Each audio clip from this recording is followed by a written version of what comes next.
Welcome. Today I want to talk to the adults for a moment, please, because a lot of people truly don't understand suicidal ideation, suicide attempts, or what it feels like to actually survive something that heavy. And even fewer know how to support someone who's actually going through it. So today's episode isn't for the children. This is going to be for the grown-ups who need to recognize what's happening in their homes, their classrooms, and even in their communities.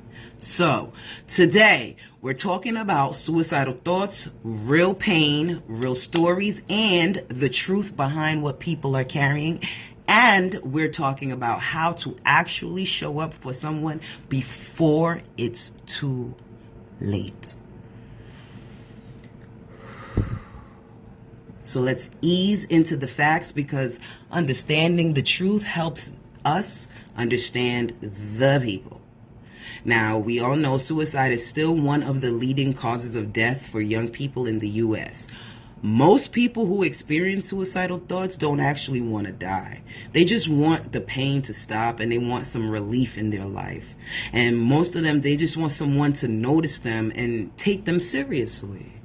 See, people who survive suicide attempts often just go on to live meaningful lives when they actually get the support and connection that they need. And when we look at who's most at risk, the patterns are super clear. LGBTQ plus youth face higher risk because of rejection and discrimination. Bullying, whether in person or online, can push a child into emotional overload. And yes, family dynamics like favoritism, neglect, or harsh can create deep wounds that adults often overlook. And we do have a lot of adults that say, I had no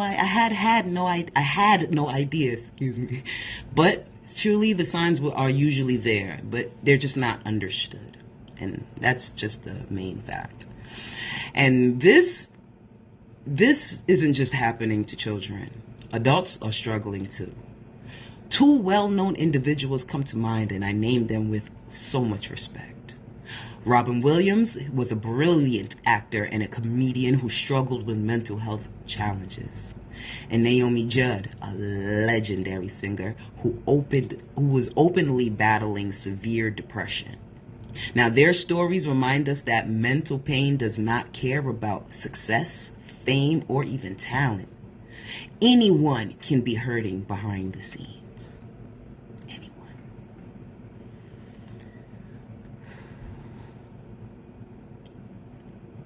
Okay, now let's shift to the children whose stories shook communities across this country. Now, each one represents a different kind of pain that often goes unnoticed. So you have Jamel Miles, age 9, a young LGBTQ plus boy from Colorado who faced severe bullying. His story shows how dangerous rejection and shame can be. Adriana Kutch, she was age 14, a New Jersey teen overwhelmed by repeated harassment and violent incident posted online. Then you have Gabrielle Fernandez, age 8, a child whose case exposed major failures in the CPS, Child Protective Systems, And then there are those that are unnamed children. And then you have those whose stories never made the news. And then you have the ones harmed by family favoritism, rejection, or even emotional neglect. Their pain was invisible, but it was real. So real.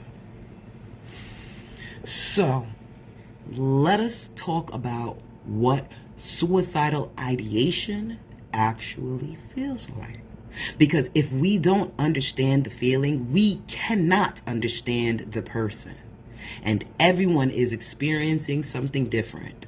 But common feelings include things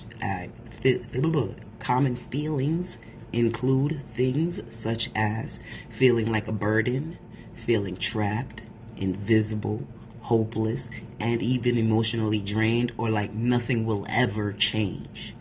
These type of feelings are very real, and they deserve compassion, not judgment. Now, let's move into what can actually help. Because a lot of adults, they freeze, not because they don't care. but it's just because they don't know what to say.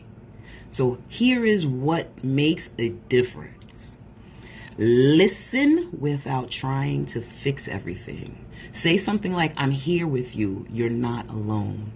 Avoid saying stuff like you're overreacting or just think positive. You gotta validate their feelings. Say something like you're carrying a lot. Anyone would feel overwhelmed. Remove the shame from them. People don't choose suicidal thoughts. They happen when pain outweighs coping skills. So ask directly and calmly, are you feeling unsafe or overwhelmed right now? See, asking does not put the idea in their head. It just opens the door for honesty. You've got to make sure that you stay present, sit with them, stay on the phone, and don't leave them isolated. Encourage professional support. There are therapists and crisis professionals who are trained to help. Follow up with them, and you check in the next day, and the next day, and the next day. Consistency can save a life. It's a big gesture, so small, but big. And to the survivors listening, this part is for you. To the ones who survived the attempt, to the ones who survived the thoughts, and to the ones who survived the childhood that tried to break you. You were not weak. You are not dramatic, and you are not a burden. You were a survivor, a battle. You survived a battle most people will never understand. Remember that. Let me ground us in something steady. Look, love bears all things, believes all things, hopes all things, endures all things. That's 1 Corinthians 13:7. Love is not passive. Love is silent. Love is not blind. Love is action. Action. Consistency is key. So as we close today, and if this episode stirred something up inside of you, let it move you into some type of action. Check on your children. Check on your students. Check on your friends. Check on the strong ones, the quiet ones, and the ones who always say, I'm good, I'm fine, I'm all right. Silence has taken too many lives, and awareness can save the next one. Until next time, Shadeen Miss Silence Lindsay, your favorite children's book author, drawing artist, and bullying prevention advocate, is out.